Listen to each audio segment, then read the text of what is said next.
जो मेटल्स और non metals हैं, है ना, तो कुल मिला के हमने क्या देखा था कि धरती पर जो भी मटेरियल ऑर्डर है ना, जो भी मटेरियल ऑर्डर है, मटेरियल ऑर्डर में जो भी चीज़ें, उनको हमने दो हिस्से में बांट दिया।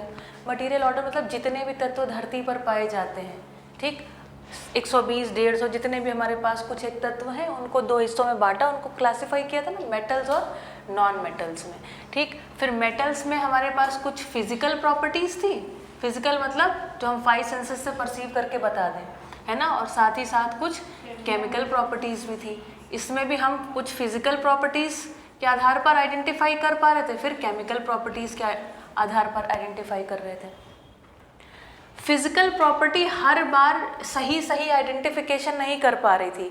जैसे कभी कह रहे थे कि ज़्यादातर जो मेटल्स हैं वो हमारे सॉलिड उसमें पाए जाते हैं, सॉलिड स्टेट में पाए जाते हैं, लेकिन फिर देखा कि कौन सा मेटल जो है वो लिक्विड स्टेट में पाया जाता है, मरकरी, ठीक। इसी प्रकार से हमने देखा जो नॉन मेटल्स हैं वो ज़्यादातर गैस वाली स्टेट में पाए जा रहे हैं, लेकिन फिर देखा कि कोई दूसरा है जो लिक्विड स्टेट में पाया जा रहा है, जैसे कि ब्रोमीन। बहुत बढ़िया, याद है आपको, ठीक। तो कुल मिलाकर के हमें फिजिकल और केमिकल प्रॉपर्टीज़ दोनों देखनी पड़ेंगी, ठीक है, ऐसी इतनी बात समझ में आई।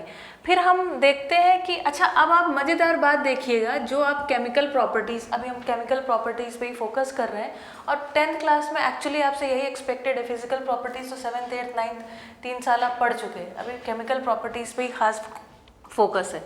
केमिकल का मतलब क्या होता है, केमिकल प्रॉपर्टीज़ का क्या मतलब होता है, ये बहुत सुंदर बात है। केमिकल प्रॉपर्टीज, हाँ ठीक है, तो अस्तित्व में, पूरे एग्जिस्टेंस में ऐसी कुछ व्यवस्था है कि एक चीज़ और दूसरी चीज़ है ना, कुछ चीज़ ये है, कुछ चीज़ ये है, दोनों जब साथ में आती हैं तो दोनों अपने गुण धर्मों को त्याग देती हैं, दोनों अपनी ओरिजिनल प्रॉपर्टी को त्याग देते हैं, और एक नया कोई एलिमेंट, नया कोई कंपाउंड, नया कोई चीज़ कुछ बन जाती है ना। एलिमेंट तो नहीं कहेंगे यहाँ पर, एलिमेंट नया प्रोडक्ट बनता है, हाँ, है ना, तो एक नया कुछ प्रोडक्ट बन जाता है, ठीक। कुछ जो इसके अलावा अगर कुछ रिलीज हुआ, हो सकता है 2 लोग आए साथ में तो 3 चीज़ें बन जाए, हो सकता है 10 चीज़ें और एक ही चीज़ बने, इस प्रकार से मल्टीपल घटनाएं घट सकती हैं, ठीक है। तो इसमें एक बात जो समझने वाली है, जो आपकी किताब में नहीं लिखी है, ठीक है, और उसको सोचने की ज़रूरत है। केमिकल प्रॉपर्टीज़ के ऊपर अगर हम थोड़ा सा ध्यान देते हैं, और ये हमको हमारी डेली लाइफ में भी दिखता है, तो मैं ऐसा सोचती हूँ, आप बताइएगा आप सोचते हैं कि नहीं सोचते हैं। 2 घटनाएं होती हैं, एक तो होता है रिएक्शन, क्या होता है, रिएक्शन, और एक होता है रिस्पॉन्स, ठीक। आपको केमिस्ट्री में जितना पढ़ा रहे हैं ना, वो सब केवल रिएक्शंस पढ़ा रहे हैं, रिस्पॉन्स नहीं पढ़ा रहे। लेकिन अगर आप ध्यान देंगे ना, तो आप पाएंगे कि रिस्पॉन्स जैसी भी कुछ घटना घटती है, और आप इसको एक्चुअली में जानते होंगे, ठीक है, अभी हम आपसे आगे आएगा तब बात करेंगे। अच्छा, और रिएक्शन को देखा जाए तो इतनी खूबसूरत प्रकृति है इसमें। देखिए, मैंने एक छोटी सी आपको बात बताती हूँ, हाइड्रोजन गैस, ठीक है, जैसे ये हाइड्रोजन गैस है, इसका एक स्वभाव है। इसका स्वभाव क्या है, इसका स्वभाव ये है कि ये बहुत ज़्यादा इन्फ्लैमेबल है, बहुत ज़्यादा जलती है ना। इसका स्वभाव कैसा है, जलने वाला, ठीक है, इन्फ्लैमेबल है। जो हमारे पास ये जो एयरक्राफ्ट्स होते हैं ना, इसमें हम हाइड्रोजन को एज अ फ्यूल इस्तेमाल करते हैं, जो जेट होते हैं ना, जेट्स, ठीक है, इसमें हम हाइड्रोजन को एज अ फ्यूल इस्तेमाल करते हैं, सोचिए, ठीक। ये क्या है, जलने वाला। और O2 मतलब ऑक्सीजन, हमने बचपन से, है ना, मुझे लगता है 4th स्टैंडर्ड से जान रहे हैं कि ऑक्सीजन गैस जो है वो किसी भी चीज़ को जलने में सहायता करती है।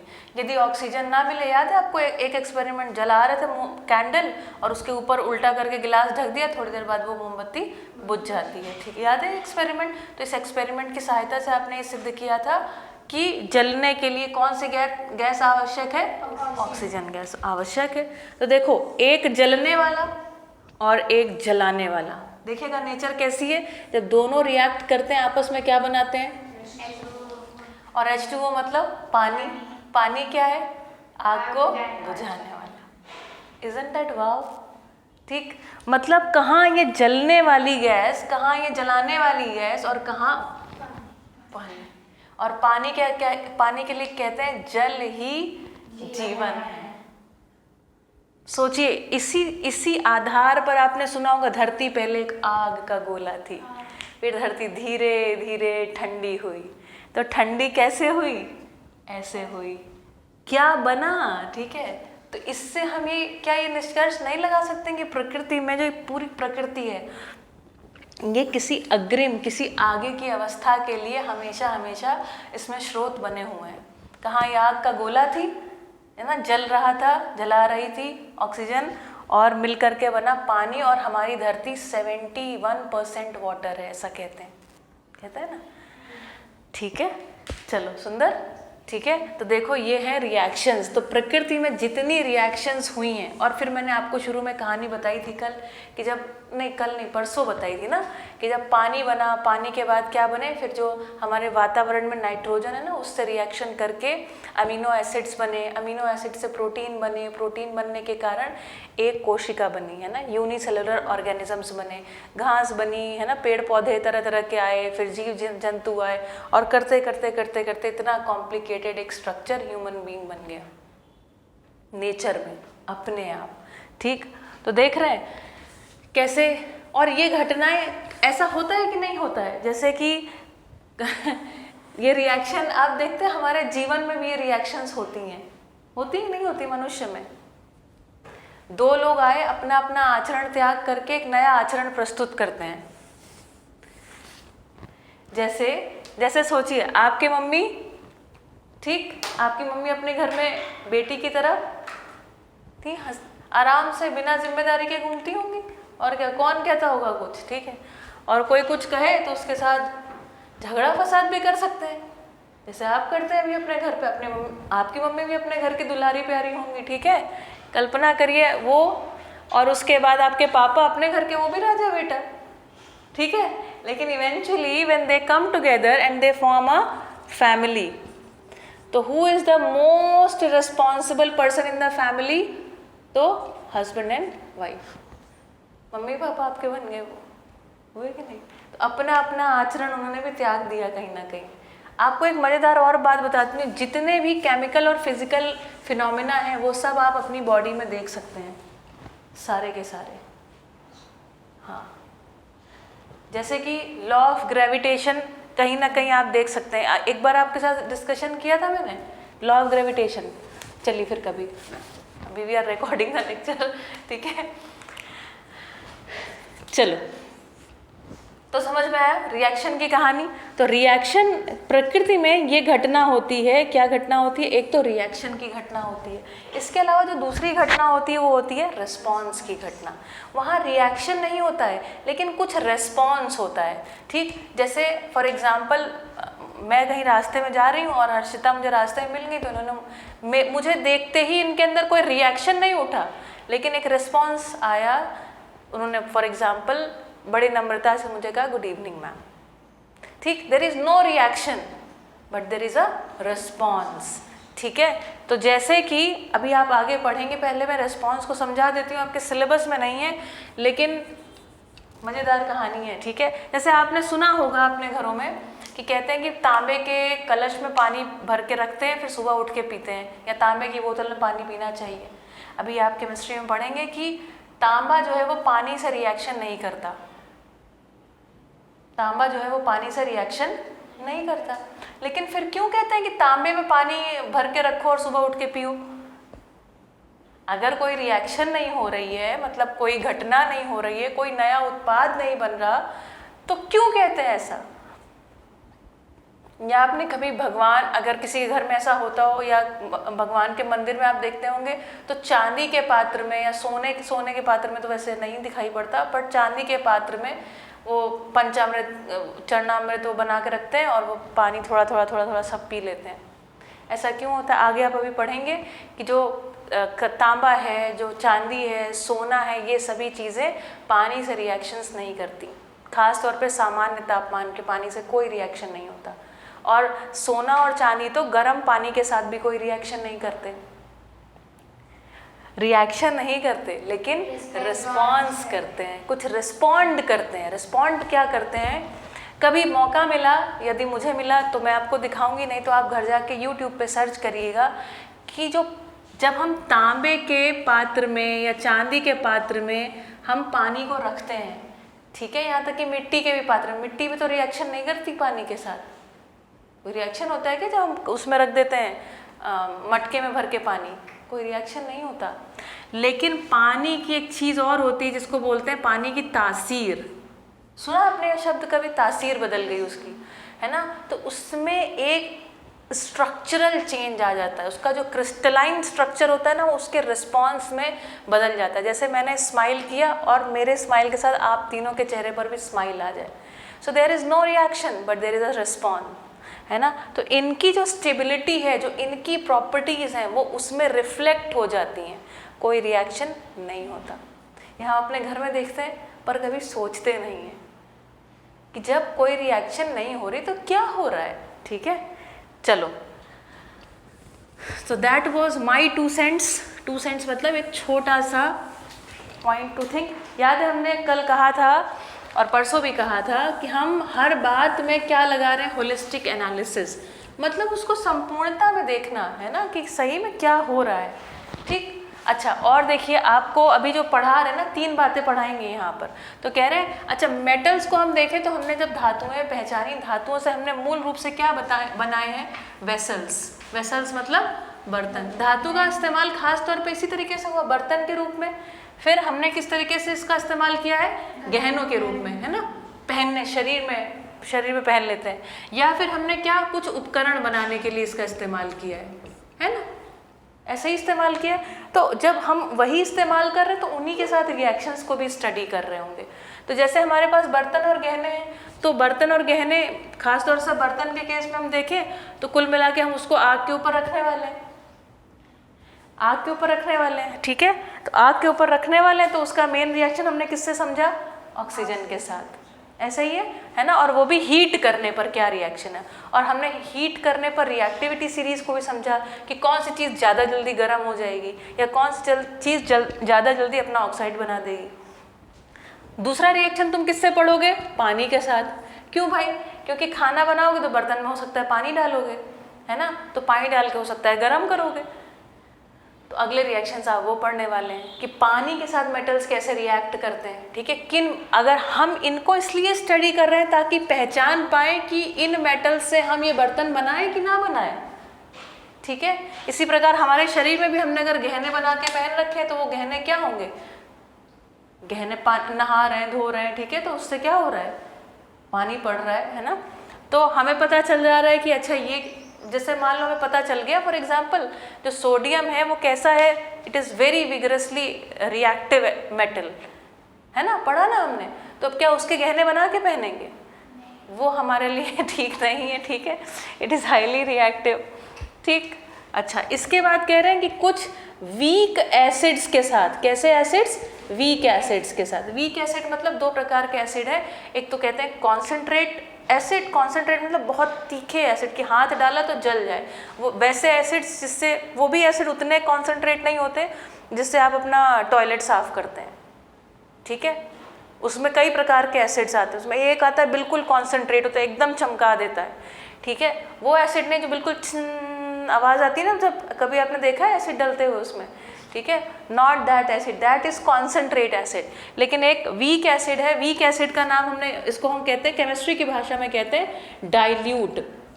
डाइल्यूट मतलब इसमें पानी मिला दिया है, जैसे दूध में पानी मिला के डाइल्यूट कर लेते हैं ना, 20% मतलब एसिड हो और बाकी का क्या होता है। हाँ, लेकिन ये जरूरी नहीं कि 20%, वो किसी भी मात्रा में मिलाया जा सकता है, अपनी हमें कैसी रिएक्शन चाहिए उस अनुसार। आप आगे जा करके केमिस्ट्री में नॉर्मेलिटी का एक कंसेप्ट पढ़ेंगे, वो बताएंगे कि नॉर्मेलिटी का मतलब होता है 1 लीटर में कितने ग्राम या 1000 ग्राम में कितने ग्राम हमारे पास जो भी चीज़ है दूसरी चीज़ पड़ी हुई, उसको नॉर्मेलिटी का कंसेप्ट बोलते हैं। तो डाइल्यूट और कॉन्सेंट्रेट 2 टाइप के एसिड हैं। डाइल्यूट का मतलब बहुत हल्का है, एकदम आपको जला नहीं देगी वो चीज़, ठीक है, लेकिन रिएक्शन तो करेगी ही करेगी, ठीक है। अच्छा, तो अब ये डाइल्यूट की बात ऐसे करते हैं, हमारे नेचर में हम जिनके साथ कांटेक्ट में आते हैं या जो हम एसिड खाते पीते हैं कि नहीं, खाते पीते हैं। एसिड मतलब खट्टा, खट्टी चीज़ें खाते हैं, टमाटर, छाछ, इमली, नींबू और है विनेगर, और वो क्या आता है काला काला, वो जो कढ़ी में डालते हैं खट्टा करने के लिए, एक वो गोवा का फ्रूट होता है कोकम। कोकम जानते हैं आप लोग? नहीं जानते? ठीक, मैं भी पहले नहीं जानती थी, मैंने भी यहीं आके जाना। यहाँ पर कोकम का इस्तेमाल करते हैं, ठीक है। तो कोकम नाम का एक फ्रूट होता है, वो खट्टा होता है, उसको दाल में डाल दो तो दाल खट्टी हो जाती है। या अमिया, कच्ची कैरी, ठीक है, इन सब चीज़ों का इस्तेमाल करते हैं। तो हम काफ़ी सारी खट्टी चीज़ों का इस्तेमाल करते हैं। तो अब कह रहे हैं भाई ये जो खट्टी चीज़ें हैं, मतलब जो वीक एसिड्स हैं, ये मेटल से रिएक्ट करेंगे कि नहीं करेंगे? ठीक, तो कुल मिला के हम ये किसके लिए सब जांच रहे हैं, किसके लिए पढ़ रहे हैं, किसके लिए समझ रहे हैं? अपने लिए। और उसके बाद जो प्रोडक्ट बनेगा वो हमारे शरीर के लिए कैसा हो। अनफॉर्चुनेटली ये वाला हिस्सा किताब से मिसिंग है। बस प्रोडक्ट बन गया, काम खत्म। अरे प्रोडक्ट बनने के बाद हमारे शरीर के लिए वो कैसा है, ये क्वेश्चन मार्क रहेगा कि नहीं रहेगा। जैसे कल हमने डिस्कशन किया था, एल्युमिनियम ने ऑक्सीजन के साथ रिएक्शन करी, क्या बनाया? एल्युमिनियम ऑक्साइड बनाया। Now that is bad for our lungs. ठीक, ये वाला हिस्सा मिसिंग है। तो हम देख लेते हैं यहाँ पर कौन सी चीज़ें हमारे शरीर के लिए अच्छी हैं, कौन सी चीज़ें हमारे शरीर के लिए अच्छी नहीं है। ठीक है, बढ़िया, यहाँ तक समझ में आ रही बात?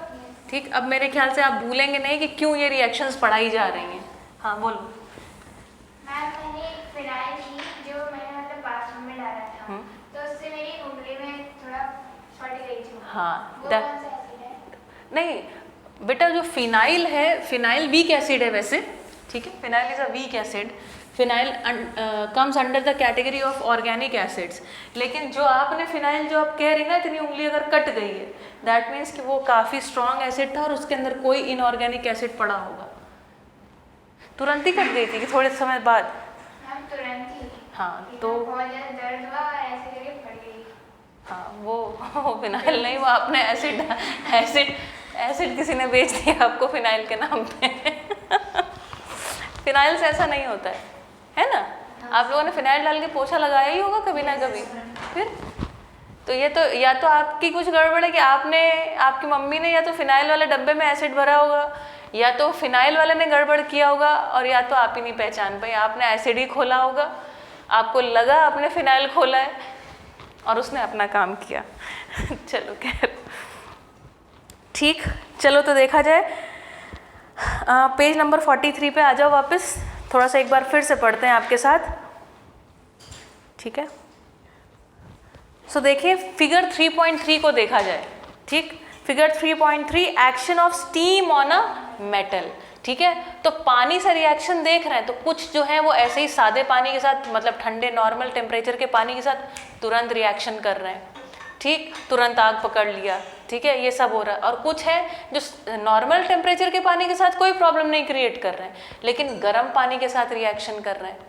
फिर जो कुछ है देखा कि वो उतने रिएक्टिव नहीं, तो हमने क्या किया, पानी को और बॉईल करना चालू किया, तो देखा कुछ ने बॉइलिंग वाटर के साथ रिएक्शन कर ली।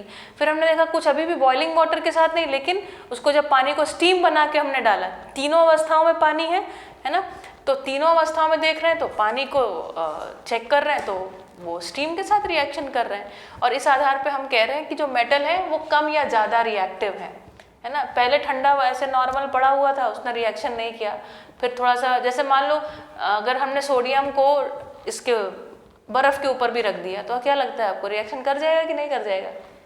कर जाएगा, तुरंत रिएक्शन कर जाएगा, ठीक है। That means it is one of the most reactive metal, ऐसा कह सकते हैं ना, ठीक। लेकिन फिर उस सादे पानी के साथ किसी को चेक करेंगे, जैसे हमने कैल्शियम को चेक किया सादे पानी के साथ, तो वो नॉर्मल पानी के आपने कभी किसी ने चूना वो बनाते हुए देखा है, क्विक लाइम बनाते हुए? जैसे पहले पुराने घरों में ये वाइट वॉश करते थे ना, तो बड़ा चूना, वैसे चूने के पत्थर लेके आते थे और उसको डालते हैं, नॉर्मल पानी में डालते हैं और एकदम फट उस पर आवाज़ आने लगती है और एकदम, है ना, ऐसा लगता है कि बॉईल किया गया जा रहा है पानी को, अपने आप होता है। देखा है ना, आपने देखा है, ठीक। तो अरे तो बहुत अच्छा हो गया, ठीक है। So this is called an exothermic reaction. Exo मतलब बाहर की तरफ, EX वर्ड आ जाए ना, EX मतलब बाहर, ठीक। एक्सोथर्मिक, थर्म मतलब हीट, हीट को बाहर निकाले, एक्सोथर्मिक रिएक्शन हो रही, एक्सोथर्मिक रिएक्शन। और देखो कैल्शियम, इसका मतलब कैल्शियम भी काफ़ी रिएक्टिव है, पानी तो नॉर्मल डाला है ना, और ये जो गैस बाहर निकलती है क्या होती है? Hydrogen gas. ठीक, अब किसी ने एक क्वेश्चन पूछ लिया, मान लीजिए आप ही अपने मन से थोड़ा दिमाग लगाइए, हाइड्रोजन तो मैंने बताया कैसी है, बहुत ज्वलनशील है, बहुत इन्फ्लैमेबल है, तुरंत आग पकड़ लेती है। तो चूना जो है उसमें से हाइड्रोजन रिलीज हो रही है, लेकिन वो फिर आग क्यों नहीं पकड़ लेती? जैसे सोडियम, तो जब सोडियम को पानी में रखते हैं ना तो आग जैसा एक उसमें से हाँ चिंगारी जैसी निकलती है। Yes right. तो इसमें ऐसा क्यों नहीं होता? तो इसमें ऐसा इसलिए नहीं होता, मैं बता देती हूँ कि जो हाइड्रोजन है वो क्या हो रही, निकल के फटाफट बाहर जा रही है। ठीक है, काफ़ी टेम्परेचर बढ़ जाता है क्योंकि हीट तो निकल ही रही है, एक्सोथर्मिक रिएक्शन है, टेम्परेचर काफ़ी बढ़ जाता है, लेकिन इतना नहीं बढ़ता कि हाइड्रोजन फायर पकड़ ले। ठीक, इसको याद है आप लोगों ने इग्निशन टेम्परेचर के नाम से इसको जानते थे। What is ignition temperature? किसी चीज को कितना ताप दें कि वो आग पकड़ ले, है ना, वो पर्टिकुलर तापमान जिस पर कोई चीज आग पकड़ लेती, that is called ignition temperature. तो ये जो काफी सारी हीट निकल रही है, लेकिन हीट इतनी भी नहीं है कि हाइड्रोजन जो है वो आग पकड़ ले। ठीक है, और प्लस तुरंत निकलता चला जा रहा है बाहर। ठीक है, अच्छा चलो और देखते हैं हम यहाँ पर चलो इस थोड़ा स्ट्रक्चर को डिटेल में और समझने की कोशिश करते हैं, क्या है, क्यों है, ऐसा क्यों बना के रखा है। तो देखो, एक नीचे पहले बर्नर लगा रखा है। ठीक है, आपकी मर्जी, बर्नर लगाओ, कैंडल लगाओ, जो तुम्हारे पास हो वो लगाओ। ठीक, तो तुम्हारी मर्जी, वहाँ पे जो बनाना हो बना देना। फिर कह रहे हैं glass wool soaked in water. अब भाई ऐसा है, हो सकता है बहुत सारी हीट देनी पड़े। ठीक है, तो ऐसा ना हो इतनी हीट देते जाएं जो हमारी टेस्ट ट्यूब है वही टक करके टूट जाए। ठीक, तो वहाँ पे क्या रखा है? ग्लास वूल रखा है। ग्लास वूल क्या एक प्रकार का वैसे तो इंसुलेटर होता है ना, और क्या करता है, धीरे धीरे तापमान को, ये कैसा है, सोक्ड इन वाटर। तो अब क्या, ग्लास वूल धीरे धीरे क्या अब्जॉर्ब करता जाएगा, हीट अब्जॉर्ब करता जाएगा। जो इसमें पानी है वो पानी क्या बनता जाएगा, धीरे धीरे अपने आप भाप बनता जाएगा। तो जो भाप है वो सीधे कहाँ जाएगी, और देखो एक रिबन जैसा वहाँ डाला हुआ है, एक स्क्रेप है काट करके डाल रखी है मेटल की, है ना, इसमें इन्होंने डाल रखा होगा, या तो कॉपर डाला है, कभी सिल्वर डाला है, कभी सोडियम डाला है, कैल्शियम डाला है, जो भी इन्होंने एक्सपेरिमेंट करना है वो डाला है। वहाँ पे लिखा है मेटल सैंपल। ठीक, तो कोई भी मेटल डाल सकते हैं यहाँ पर। फिर कह रहे हैं एक देखो, ये ऑरेंज कलर की, गोल्डन कलर की दिखा रखा है, कॉर्क लगाई है। कॉर्क की क्या खासियत होती है? कॉर्क की, हाँ, इसलिए उसमें एक तरीके से ढक्कन लगा दिया। ठीक है, ताकि गैस बाहर ना निकले। ठीक, और उसके बाद इन्होंने देखो स्टैंड लगाया, उसमें दोनों ऊपर नीचे से क्लैंप लगा दिया है, लगाया ना, ताकि वो सधी रहे, चीज़ पकड़े रहे उसको। ठीक, इसके बाद क्या किया है, अब देखो जो पाइप है वो अंदर से आ रहा है ना, तो इसका मतलब ये जो पानी है, जो स्टीम है, वो स्टीम मेटल के साथ रिएक्शन करेगी। रिएक्शन करने से हो सकता है कोई कंपाउंड बनेगा, है ना, और कंपाउंड बनेगा या कुछ रिलीज हो सकता है कोई गैस रिलीज हो। तो क्या होगा, वो जो कुछ भी होगा जो हवा में इसमें अंदर बनेगा, वो इस हमारे पास जो ट्यूब है उस ट्यूब के सहारे नीचे आ जाएगा। ठीक, और हम इसको देखो, इन्होंने क्या किया, एक टब जैसा रखा है, या इसको बीकर बोलते हैं केमिस्ट्री की भाषा में। बीकर में इन्होंने एक टेस्ट ट्यूब को उल्टा करके रख दिया। अब इसका क्या फ़ायदा होगा? इसका फ़ायदा ये होगा, अगर ये गैस है तो ये उसके अंदर आ जाएगी, तो ये बुलबुले के रूप में हमको दिखाई पड़ेगी, लिटरली आँख से दिखाई पड़ेगी। ठीक, तो हम देख रहे हैं ना, ऊपर नीचे दोनों नीला नीला पानी बना दिया, और वो गैस जो है वो ऊपर कहाँ इकट्ठी हो रही है, ऊपर जहाँ पर वो खाली जगह है ना वहीं पे, क्योंकि बुलबुला ऊपर जाएगा उठ के और उस जगह पर इकट्ठा हो जाएगा। ठीक, अब इसके बाद देखो, इसके बाद आगे तो नहीं दिखाया, उसके बाद एक स्टैंड लगा के क्लैंप, भाई क्योंकि परख नली ऐसे ही तो खड़ी नहीं रहेगी, उसको सधाने के लिए कुछ चाहिए सपोर्ट, तो उन्होंने सपोर्ट दे दिया, स्टैंड बन गया डायग्राम। ठीक, अभी तो हैवी नहीं लग रहा है ये चलो ठीक। अच्छा, अब देखो ये कैसे पता चला है ये कौन सी गैस है, तो इन्होंने क्या करना है, इसके बाद जब एक्सपेरिमेंट पूरा हो गया, धीरे से परख नली उठाई। परख नली उठाते ही क्या करेंगे, जैसे मान लो ये हमारी बीकर से ऐसे करके परख नली उठाई, तो पानी तो नीचे रह जाएगा, और धीरे से हमने जलाया लाइटर, तो क्या होगा, अगर हाइड्रोजन होगी तो हमें पता चल जाएगा कौन सी गैस है, या हम उसका किसी भी और प्रकार से एक्सपेरिमेंट करना चाहें तो कर सकते हैं। बढ़िया, है ना। तो इस तरीके का एक इंटेलिजेंट एपरेटस एक तरीके से बना दिया ताकि हम ठीक से इस एक्सपेरिमेंट को कर पाएँ। ठीक है ना, ये इंटेलिजेंट तरीका, अच्छे से एकदम पूरा सिस्टम बना लिया। चलो, तो हमने बात करी थी कि हम मेटल्स, चूँकि बर्तन, गहने, उपकरण हमको बनाने हैं, हम देख रहे हैं कि ये हमारे इस्तेमाल करने लायक ठीक मटेरियल है कि नहीं है। तो इस अर्थ में इसको हम टेस्टिंग करना चालू करते हैं। मेटल्स रिएक्ट विथ वाटर, है ना, जो मेटल्स हैं वो पानी से रिएक्ट करते हैं and produce a metal oxide and hydrogen gas. ठीक, तो हाइड्रोजन गैस हर बार बन रही है। ठीक, metal oxides that are soluble in water. अब देखो क्या बता रहे हैं, मेटल ऑक्साइड क्या है, सॉल्युबल इन वाटर, मतलब जो मेटल के ऑक्साइड बने तो सही, लेकिन उसके बाद क्या है, ये पानी में घुल जाते हैं। पानी में घुल जाते हैं मतलब अगर आपके शरीर में थोड़ा चला भी गया तो आपके शरीर से बाहर भी हो जाएगा, क्योंकि पानी में क्या हो रहा है, घुल जा रहे हैं। आपके व्हेन यू आर यूरिनेटिंग, पेशाब के सहारे आपके बाहर निकल गए बॉडी से, तो इसका मतलब इतना बड़ा कोई प्रॉब्लम नहीं है। कल हम लोगों ने एक चीज़ देखी थी ना, that is not soluble in water and then that's how it is a problem, remember. ठीक है, चलो, metal oxides that are soluble in water dissolve in it to further form metal hydroxide. उसके बाद क्या होता है कि अगर वो फिर घुल गए और घुलने के बाद क्या हम देखते हैं कि वो मेटल के हाइड्रोक्साइड्स बन जाते हैं। ठीक है, but all metals do not react with water. ध्यान रहे, all metals do not react with water but they respond with water, है ना।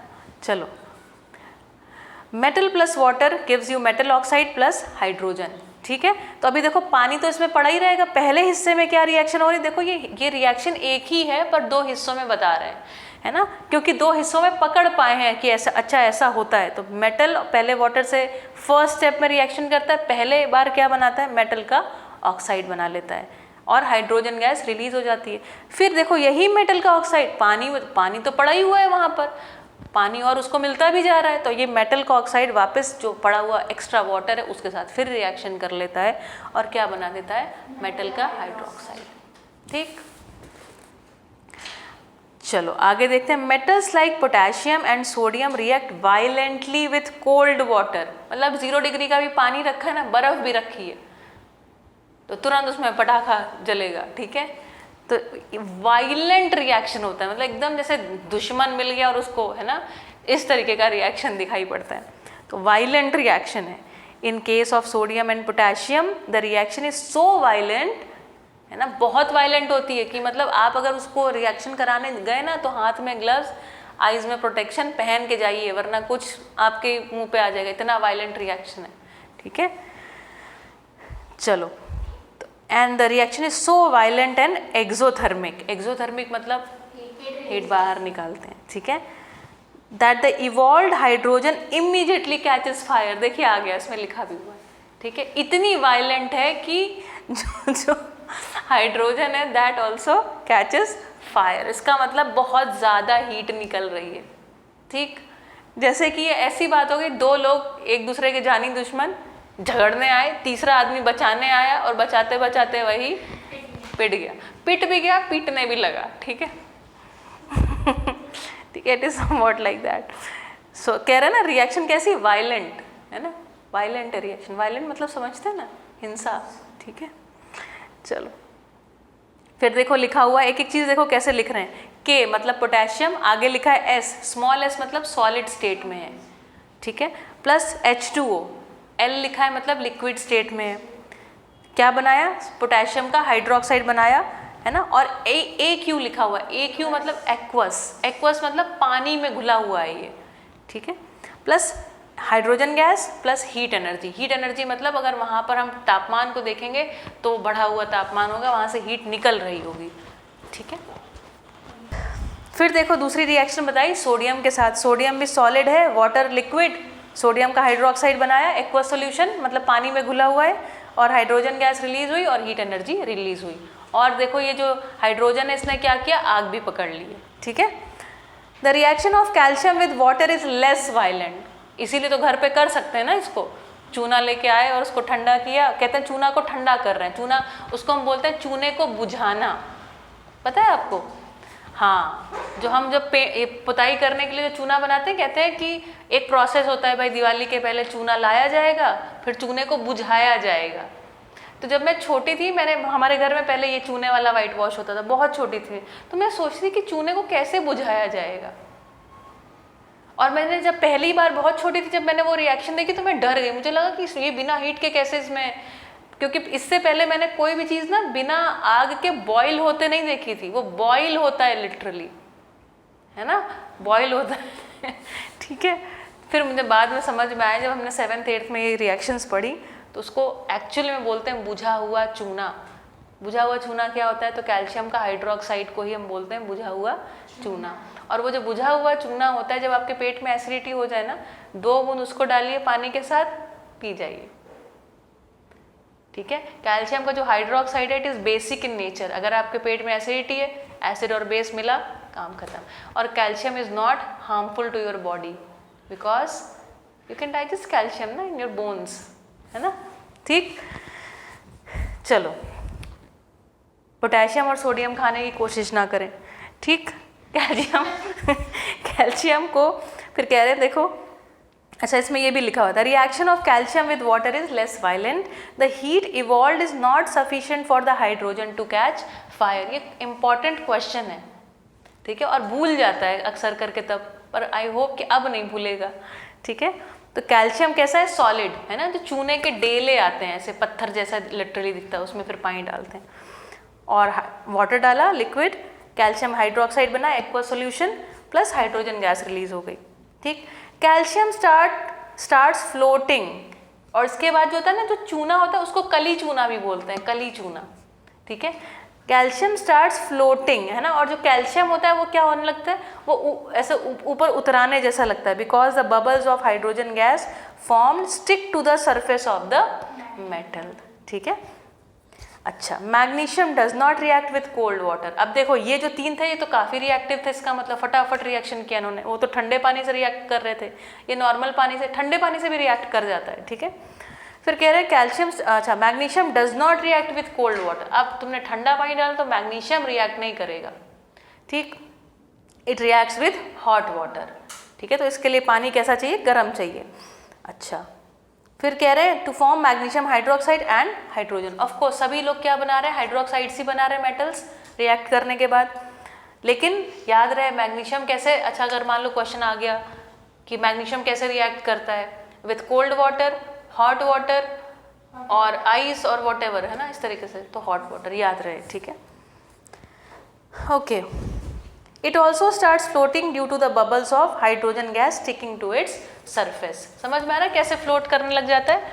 तो चूंकि हाइड्रोजन गैस निकले तो गैस के साथ ही कई बार वो उसके भी कण जो होते हैं वो ऊपर आ जाते हैं, और ऊपर भाई गैस तो छोड़ के निकल जाती है और वो तैरते रह जाते हैं, कण जो होते हैं पानी के ऊपर, ठीक है, एक लेयर जैसी जम जाती है, एक लेयर जैसी बन जाती है।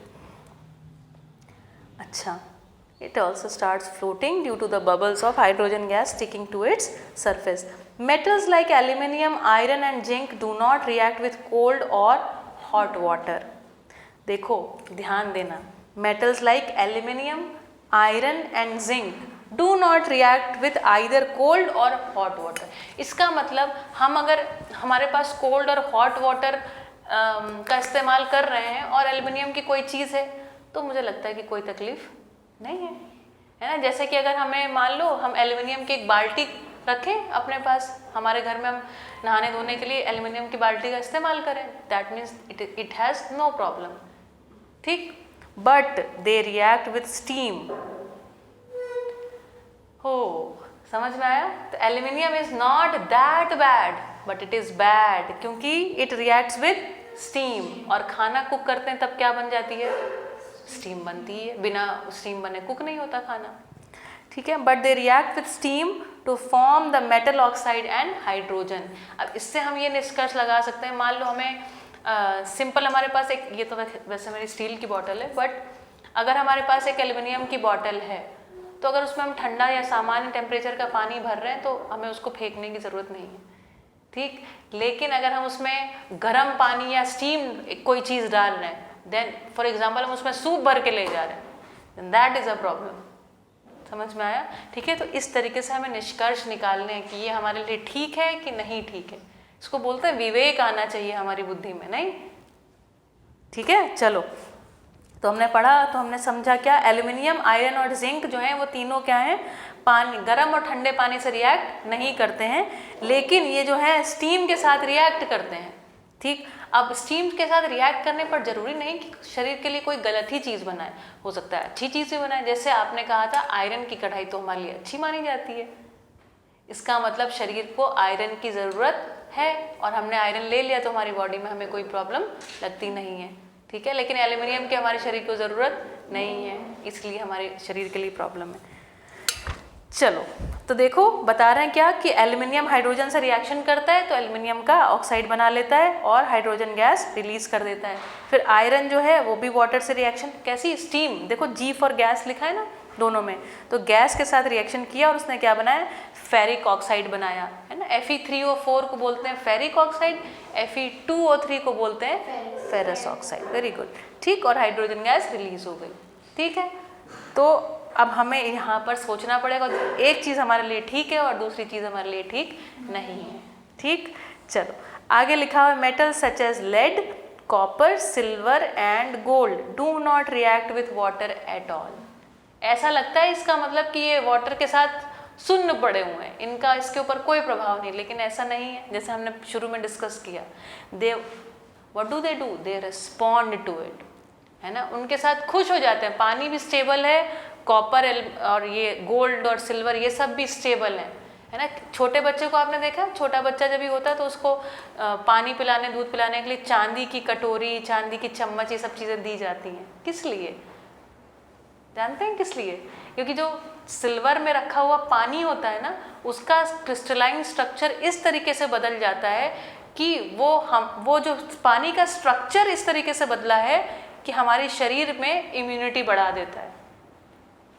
पानी नहीं बदला, पानी तो पानी ही है, प्यास ही बुझाएगा, सारे रिएक्शंस वो अलग सेम तरीके से ही करेगा, लेकिन पानी के स्ट्रक्चर में बदलाव आ गया है ना। जैसे आप बैठे हैं, नॉर्मल बैठे हैं, और एक मैंने मुस्कुराया, आप मुझे देख के मुस्कुरा दिए, ठीक है, एक ये बात हो गई। और एक आप नॉर्मल बैठे हैं और एक आपके सामने कोई दुश्मन आ गया, उसके साथ आप रिएक्शन करने लग गए।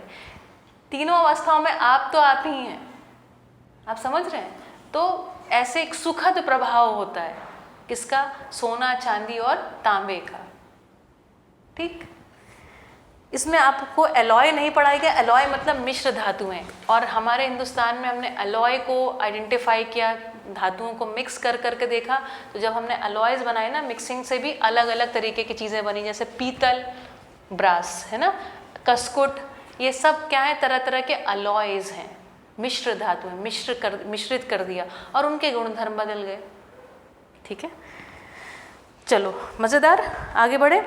What happens when metals react with acid? ठीक, तो आपको समझ में आ रहा है आप क्यों चर्चा कर रहे हैं कि एसिड से क्या होगा? क्योंकि हमें खाना पकाना है उसमें। ठीक है, You have already learned that metals react with acids to give us salt and hydrogen gas, है ना। तो एसिड बेस के तरीके का रिएक्शन है और उसमें क्या बन रहा है? सॉल्ट, और इसके अलावा हाइड्रोजन गैस रिलीज हो रही है।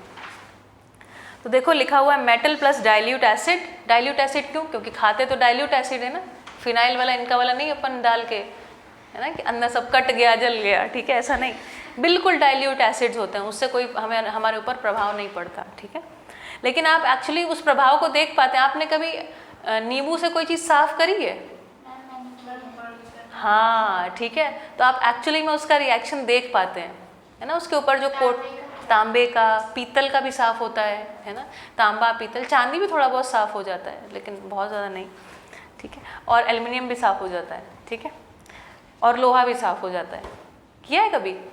करके देखिएगा, अभी करके देखिएगा। एकदम थोड़ा सा नींबू बचा हो ना, जो वेस्टेज नींबू होते हैं, थोड़ा सा उसमें पाउडर डाला जिससे आप धो रहे हैं, और उसमें नींबू निचोड़िए और उसके बाद घिसिए, एकदम चमकदार आपके सामने निकल आएगी चीज़। ठीक है, वो सारे ऑक्साइड्स हटा देता है।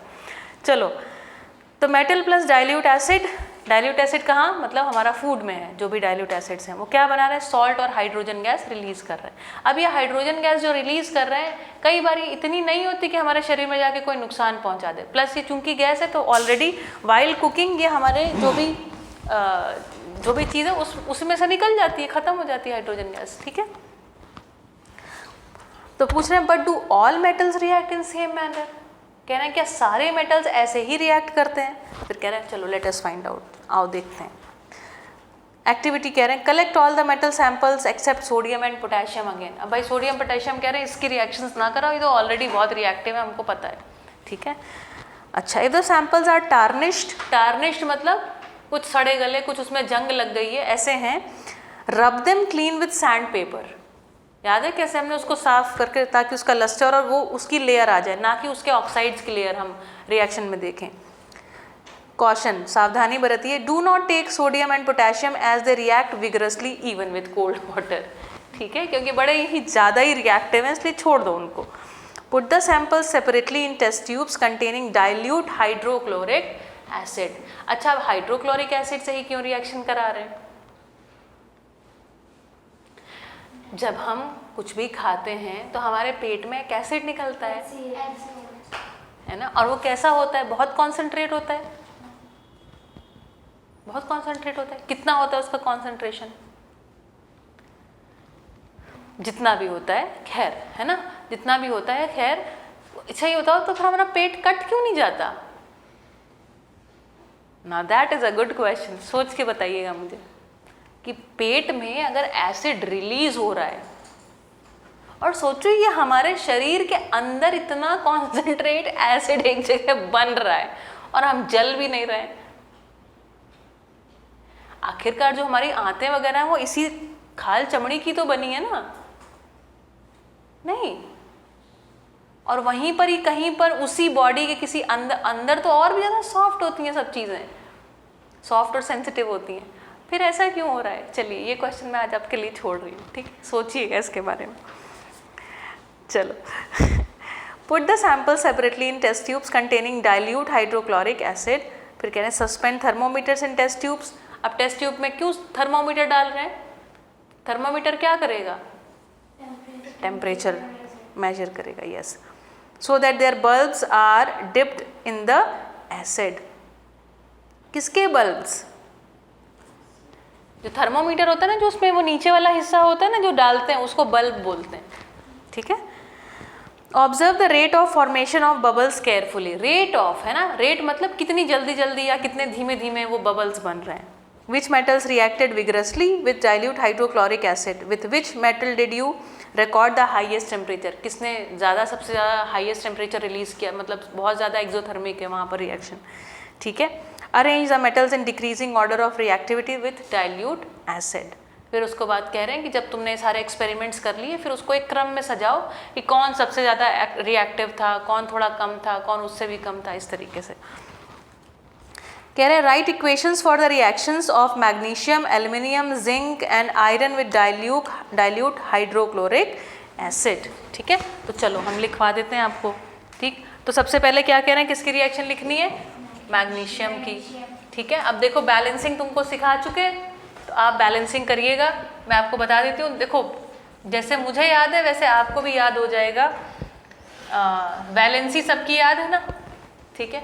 Mg की +2 होती है। Mg हाइड्रोक्लोरिक एसिड से रिएक्शन करता है तो MgCl2 प्लस हाइड्रोजन बनाता है। फिर क्या कह रहे हैं, दूसरा कौन है? और रिएक्शन करके क्या बना रहा है वो भी पहले से बता दिया है। तो सब चीज़ों के क्लोराइड बन रहे हैं।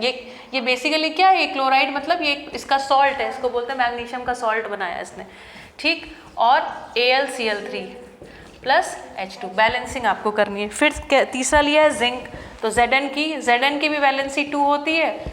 Zn plus HCl gives ZnCl2 plus hydrogen.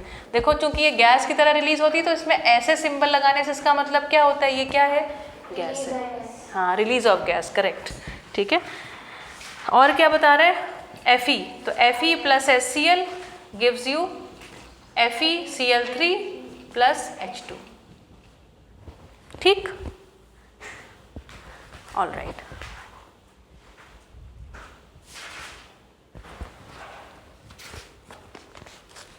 लिख लीजिए और बैलेंस भी कर लीजिए, ठीक। तो देखिए बैलेंस रिएक्शन हमने लिख ली, और आपके भी सेम टू सेम आंसर आए, बढ़िया। इसका मतलब तुम लोग अभी सब जीत गए। बैलेंस द इक्वेशन, ये भी बस छोटे छोटे गेम्स ही हैं एक तरीके से देखा जाए तो। पहले हार्ड लगती थी बट प्रैक्टिस हो गई ना तो इजी है। हाँ यस दैट्स द थिंग बेटा, प्रैक्टिस की ब्यूटी है ना, जब आपका चीज़ें ख़त्म होंगी you will remember this forever in life कि practice makes a man perfect and a woman too. Man मतलब मैन काइंड है ना, नॉट मैन एंड वुमन। चलो बढ़िया, मज़ेदार, मज़ा आ रहा है पढ़ने में चैप्टर? बढ़िया। फिर कह रहे हैं hydrogen gas is not evolved. Evolved मतलब बाहर निकलना, इवॉल्व्ड मतलब बाहर निकलना, ठीक है, लिख लीजिए। Hydrogen gas is not evolved when a metal reacts with nitric acid. अच्छा बता रहे हैं, अब नाइट्रिक एसिड से रिएक्शन कह रहे हैं कि चलो नाइट्रिक एसिड की रिएक्शन भी देखी जाए। तो ऑफ कोर्स कैसा nitric acid? Not concentrate, dilute, ठीक। तो कह रहे हैं कि जो हमारे पास मेटल्स हैं, मेटल्स किससे रिएक्शन करें? डाइल्यूट नाइट्रिक एसिड से। अच्छा आपकी जानकारी के लिए बता दें, जैसे जो आपका बाथरूम साफ करने के लिए यूज़ करते हैं, एक तो हाइड्रोक्लोरिक एसिड यूज़ करते हैं और दूसरा नाइट्रिक एसिड भी इस्तेमाल करते हैं, ठीक है। कुछ एक एसिड्स आपके दिमाग में रहने चाहिए, एक तो HCl, दूसरा H2SO4 और तीसरा HNO3। ये 3 एसिड्स आपको बार बार दिखाई पड़ेंगे केमिस्ट्री में, ये इनऑर्गेनिक एसिड्स हैं। Hydrogen gas is not evolved when a metal reacts with nitric acid. It is because HNO3 is a strong oxidising agent, है ना। इसके बारे में बहुत ज़्यादा आपको नहीं समझ में आता है तो भी ठीक है, आगे हम समझेंगे इस चीज़ को, इन चीज़ों को। अच्छा, it oxidizes the hydrogen and hydrogen produced to water and itself gets reduced to any of the nitrogen oxides। तो कुल मिला के ऑक्सीडाइजिंग एजेंट को ऐसे समझ सकते हो, कुल मिला के ऑक्सीजन से रिएक्शन करवा देता है, ठीक। फिलहाल आपके लिए इतना, लेकिन ऑक्सीडेशन और रिडक्शन इससे ज़्यादा गहरी बात है, ठीक है। Hydrogen gas is not evolved when a metal reacts with nitric acid. It is because HNO3 is a strong oxidizing agent. It oxidizes the H2 produced to water and itself gets reduced to any of the nitrogen oxide, N2O, NO और NO2। अब इसके बाद बता रहे हैं example, ठीक है, पहले इन्होंने इतना बता दिया, इसके बाद क्या बता रहे हैं? But magnesium and manganese react with very dilute HNO3 to evolve H2 gas. ऊपर वाली एक्स्ट्रा चीज़ें आपके सिलेबस में नहीं, यही आपके सिलेबस का हिस्सा है। क्या सिलेबस का हिस्सा है? मैग्नीशियम रिएक्ट करता है नाइट्रिक एसिड से और MgNO3 का होल ट्वाइस और H2 बनाता है, ठीक। और दूसरी रिएक्शन क्या बताई? मैंगनीज की। मैंगनीज भी जो है वो HNO3 से रिएक्ट करता है। मैंगनीज की भी वैलेंसी कितनी होती है? 2 होती है। तो MnNO3 का होल ट्वाइस प्लस ये भी हाइड्रोजन गैस रिलीज करता है। इसके अलावा कोई और रिएक्शन वो बता नहीं रहे, ठीक है। That's it. You must have observed in activity 3.11, अब हमने तो एक्टिविटी करी नहीं, ठीक है, that the rate of formation of bubbles was the fastest in the case of magnesium। वैसे भी हमको याद है मैग्नीशियम अच्छा खासा रिएक्टिव है, ठीक है। The reaction was also the most exothermic in this case, ठीक। The reactivity decreases in order, magnesium सबसे ज़्यादा, एल्यूमिनियम उससे कम, जिंक उससे कम और आयरन सबसे कम, ठीक है। In case of copper, no bubbles were seen and the temperature also remained unchanged. This shows that copper does not react with dilute HCl। इससे क्या समझ में आया कि जो कॉपर जो है वो रिएक्ट नहीं करता, ठीक। अगर कॉन्सेंट्रेट होगा तो ऑफ कोर्स रिएक्ट करेगा, लेकिन डाइल्यूट के साथ रिएक्ट नहीं करता। So can we say copper is safe for our body? Yes, ठीक, बढ़िया। चलो अब इसके बाद एक बड़ा इंटरेस्टिंग फैक्ट बता रहे हैं, डू यू नो करके, ठीक है। एक्वारेजिया के नाम, एक्वारेजिया इसको बोलते हैं, लैटिन फॉर रॉयल वाटर, है ना। इसको एक चीज़ होती है रॉयल वाटर, मतलब इसका होता है एक्वा, एक्वा मतलब ऑफ कोर्स वाटर, ठीक है। एरेजिया मतलब रीगल से वर्ड आता है regia, aqua regia is called royal water, is a freshly prepared mixture of concentrated hydrochloric acid and concentrated nitric acid in the ratio of 3:1। मतलब अगर हमने 3 ग्राम क्या लिया है हाइड्रोक्लोरिक एसिड और 1 ग्राम क्या ले लिया नाइट्रिक एसिड, दोनों कॉन्सेंट्रेट होने चाहिए। तो क्या है इसकी खूबी देखो, बता रहे हैं it can dissolve gold. Gold जो कि किसी से रिएक्शन नहीं करता, लेकिन अगर मैंने कुछ कॉन्सेंट्रेट ऐसा कुछ एक मिक्सचर बना लिया, अलग अलग नहीं रिएक्शन करेगा, लेकिन अगर एक ऐसा मिक्सचर बना लिया तो क्या होगा, it can dissolve gold even though neither of these acids can do so alone. अलग अलग चाहे HCl हो चाहे नाइट्रिक एसिड हो, दोनों में गोल्ड डालोगे कुछ नहीं होगा, लेकिन अगर ये 3:1 का मिक्सचर है तो ये क्या करेगा, आप उसमें सोना डालो और सोना घुल जाएगा, ठीक है। Aqua regia is a highly corrosive fuming liquid. Aqua regia क्या होता है, हाईली कोरोसिव, है ना, कोरोसिव मतलब उसका क्षरण करवा देता है, फ्यूमिंग लिक्विड, और उसमें से हमेशा धुआं निकलता रहता है। क्यों धुआं निकलता रहता है, because it is concentrate acid. Concentrate acid की खासियत होती है, ठीक है, आप जब केमिस्ट्री लैब में जाओगे ना तो भी कभी कॉन्सेंट्रेट एसिड आएगा, आपको बिल्कुल नाक में जैसे चढ़ जाएगा, ऐसा होता है, ठीक है। It is one of the few reagents that is able to dissolve gold and even platinum, ठीक है, गोल्ड और प्लैटिनम, ठीक है। पता है आपको एक बात बताती हूँ मज़ेदार, तो पहले के ज़माने में ऑफ कोर्स औरतों के पास गोल्ड रहा करता था, और गांव में ना ऐसे कई बार लोग आते थे, कहते थे अपना सोना साफ करा लो। सुनिए आपने ये बातें, तो औरतें ना मतलब जाती थी, उनका सोना थोड़ा गंदा हो गया, ये हो गया, तो वो ऐसे करके एक चिमटी से पकड़ते थे, उस चीज़ को डालते थे और ऐसे करके निकाल देते थे, और वो एकदम साफ हो जाता था, ठीक है। लेकिन वो साफ तो हो जाता था, लेकिन जितनी देर उसने, उतनी ही देर में काफ़ी सारा सोना चला जाता था। पूरे गांव भर की औरतों का सोना धोया, इमेजिन करिए कितना सारा सोना लेके चला गया, ठीक, मजेदार, ठीक, हाँ ठीक, बुद्धू बना के चले गए, राइट। चलो आगे देखते हैं, how do metals react with solution of other metal salts. ये रिएक्शंस आपने पढ़ रखी हैं, ठीक है। इसमें मुझे लगता है ज़्यादा पढ़ाने की कुछ ज़्यादा ज़रूरत नहीं है, सीधे पढ़ते हैं, एक्टिविटी छोड़ दीजिए। रिएक्टिव मेटल्स कैन, ये एक्चुअली चैप्टर 1 में आपने कर रखा है। Reactive metals can displace less reactive metals from there compounds in solution और मॉल्टन फॉर्म। मॉल्टन मतलब पिघला करके, पिघले हुए फॉर्म में। तो जो ज़्यादा रिएक्टिव मेटल्स होते हैं वो क्या कर देते हैं, डिस्प्लेस कर देते हैं, किसको, हाँ, जो ज़्यादा रिएक्टिव, जो ज़्यादा एक्टिव रहते हैं ना, वो जो कम एक्टिव होते हैं उनको रिप्लेस कर ही देते हैं, कहीं पर भी, लाइफ में भी है ना, ठीक है। तो इसको हम बोलते हैं डिस्प्लेसमेंट रिएक्शन, याद है ना, ये बस वही रिएक्शन है।